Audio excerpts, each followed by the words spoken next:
इस वीडियो में हम लोग डिस्कस करने वाले हैं how to apply the IPO through the ASBF facility. जी हाँ, बैंक की जो भाई एएसबीएफ फैसिलिटी होती है उस पे आप वन क्लिक के अंदर कैसे आप आईपीओ को अप्लाई कर सकते हो।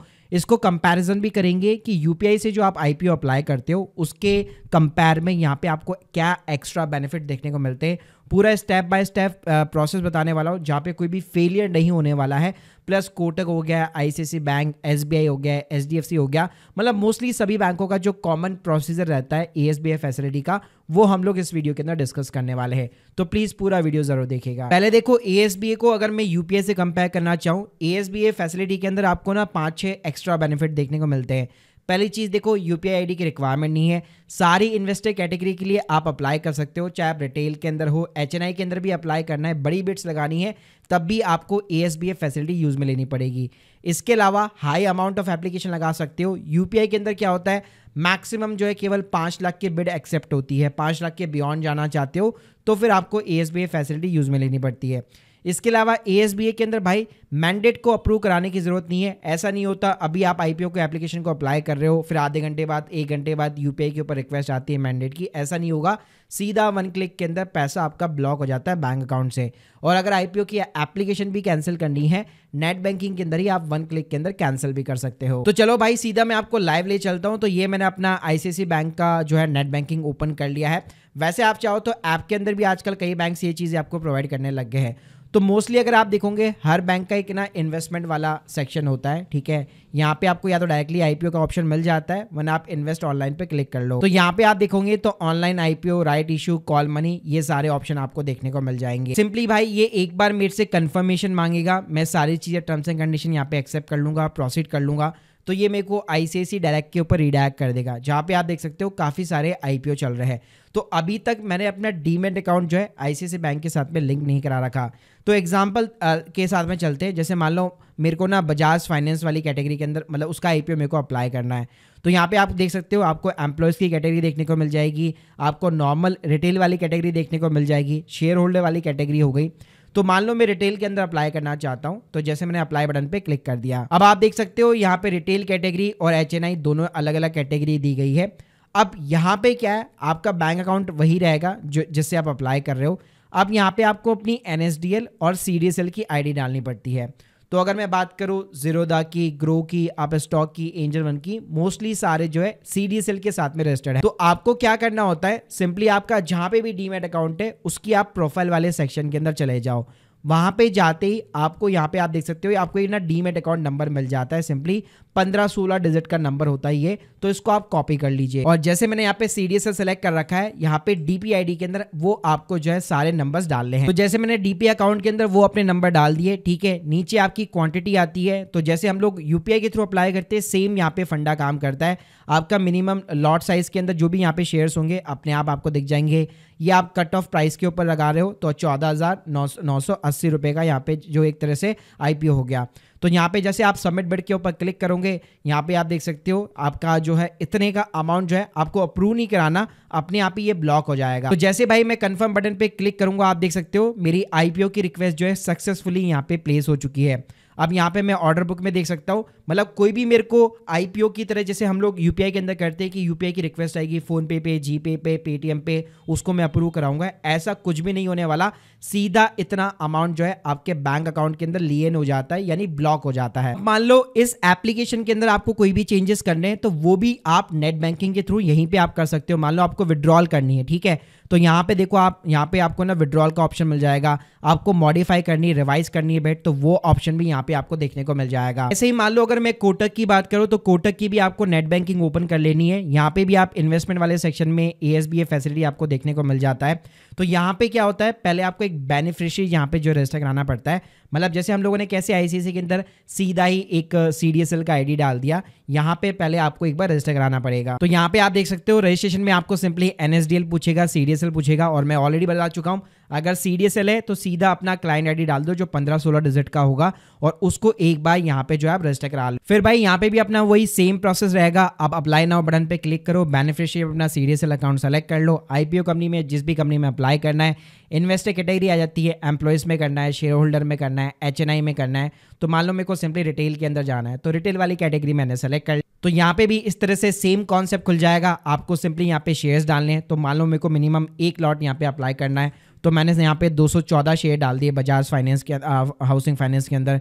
तो यहाँ पे आप देख सकते हो वही 14,980 रुपये का यहाँ पे अमाउंट आ गया, और इतना अमाउंट जो है मेरे बैंक अकाउंट से सबमिट करते ही ब्लॉक हो जाएगा। प्लस भाई एएसबी की अच्छी बात पता है क्या होती है, आपको प्रॉपर ना बैंक से अलर्ट्स मिलते हैं, आपको एसएमएस आएगा कि हाँ आपकी एप्लीकेशन यहाँ पे जा चुकी है, एप्लीकेशन नंबर मिलेगा। प्लस अगर कोई अमाउंट यहाँ पे मान लीजिए आपको आईपीओ नहीं मिला, अनब्लॉक हो गया अमाउंट, तो उसका भी प्रॉपर बैंक आपको अलर्ट वगैरह भेजता है। अगर आपको अलर्टमेंट होता है तो उसका भी भाई प्रॉपर बैंक आपको अलर्ट भेजता है। तो ये अलर्ट्स ना आपको यहाँ पे जैसे हम लोग डीमेट अकाउंट पे देखने को मिलते हैं, वैसे यहाँ पे सेम चीजें आपके साथ बैंक जो है आपको अलर्ट्स वगैरह भेजता रहता है। ऐसे ही भाई अगर मैं एसबीआई की भी बात करूँ तो यहाँ पे आप देख सकते हो मैंने तो एक पूरा उसके ऊपर सेपरेट वीडियो बना रखा है। वहाँ पे भी आप ई सर्विसेज के अंदर जाओगे ना सिंपली, ठीक है, वहाँ पे भी आपको डीमेट सर्विस एसबीआई की फैसिलिटी मिल जाती है। और एसबीआई की भाई अच्छी बात बताइए क्या है, वैसे तो ये करना नहीं चाहिए, मतलब लोग ये बोलते हैं कि एक ही बैंक अकाउंट से आप मल्टीपल लोगों के आईपीओ अप्लाई कर सकते हो।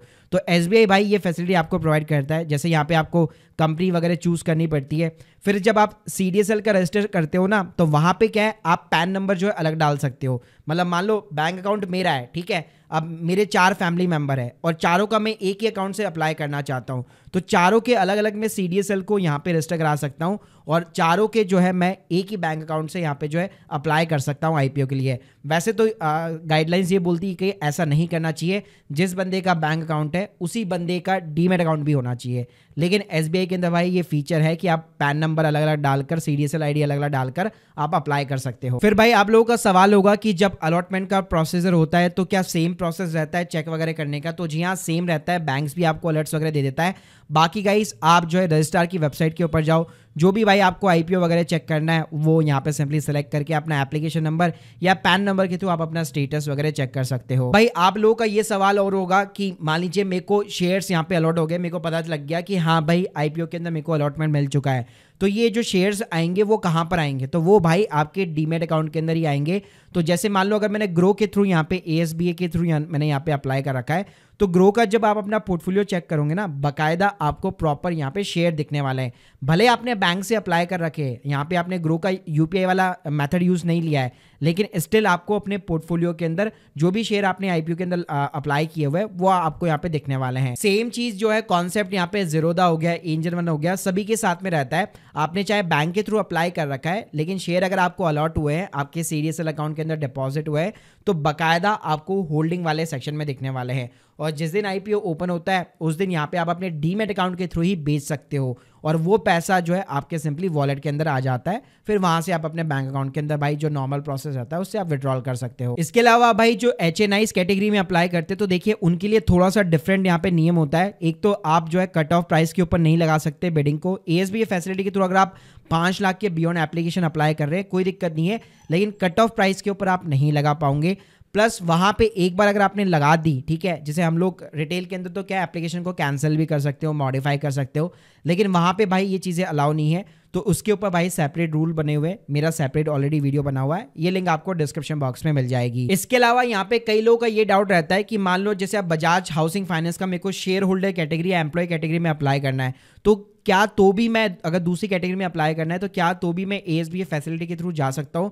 तो जी हाँ, बिल्कुल आप जा सकते हैं। इसके अंदर क्या होता है, मेनली आपका ना पैन कार्ड के थ्रू एक तरह से यूनिक एप्लीकेशन मानी जाती है।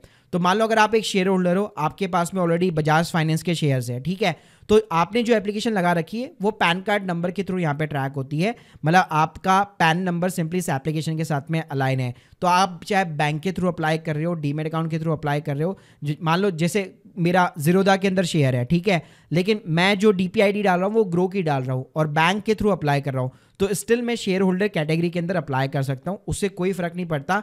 सिंपली यहाँ पे जो भी आपका शेयर है उसके साथ में पैन नंबर आपका हमेशा अलाइन रहता है, तो ऐसी कोई दिक्कत वाली बात नहीं है, आप उस कैटेगरी के अंदर भी अप्लाई कर सकते। प्लस मान लो अगर शेयर वगैरह अलॉट नहीं होते, तो जैसे मैंने बताया था भाई बैंक्स भी आपको प्रॉपर अलर्ट भेजता है। जैसे आप देख सकते हो ये टाटा टेक्नोलॉजीज के टाइम पे मेरे को अलर्ट भेजा था कि आपको कोई भी शेयर वगैरह अलॉट नहीं हुआ। तो बस एएसबी से फायदा ये होता है कि ये जो ब्लॉकिंग वाला सिस्टम होता है, अमाउंट को ब्लॉक करना, अनब्लॉक वगैरह करना, ये सारी चीज़ें ना बहुत ही ज़्यादा क्विक होती है। आप 1 क्लिक के अंदर एप्लीकेशन डाल सकते हो, 1 क्लिक के अंदर एप्लीकेशन को कैंसिल कर सकते हो, आपको वेट नहीं करना पड़ता यूपीआई मैंडेट वगैरह का। इसके अलावा भाई लोगों का एक और डाउट ये रहता है कि हम लोग एएसबीए फैसिलिटी से जो अप्लाई करते हैं ना, वो जो शेयर्स होते हैं वही तरह से आपकी एप्लीकेशन जो है BSE के अंदर जाती है, ना कि NSE के अंदर। तो देखो उससे कोई फ़र्क नहीं पड़ता, और ना ही इससे ऐसा होता है कि कई लोगों का मेथ होता है कि इससे मेरे IPO के मिलने के चांसेस वगैरह इंक्रीज़ हो जाएंगे। तो ऐसा कुछ भी नहीं है। यहाँ पे टोटली जो है लॉटरी बेस्ड सिस्टम काम करता है। अगर IPO ओवर सब्सक्राइब हुआ है तो चाहे आप UPI के थ्रू अप्लाई करो, ASBA फैसिलिटी के थ्रू अप्लाई करो, दोनों के अंदर भाई जो चांसेस होंगे वो ऑलमोस्ट यहाँ पे सेम होंगे। वो ऑब्वियसली आपके लक के ऊपर डिपेंड करेगा। तो गाइस अब आप लोग को समझ में आ गया होगा कि ये जो ASBA फैसिलिटी है वो काम कैसे करती है, कैसे आपको अप्लाई करना है। यहाँ पे फेलियर के चांसेस बहुत ही कम होते हैं। बाकी अगर आप लोग के कोई भी डाउट्स है तो कमेंट बॉक्स के अंदर जरूर बताइए। Thank you guys, thank you.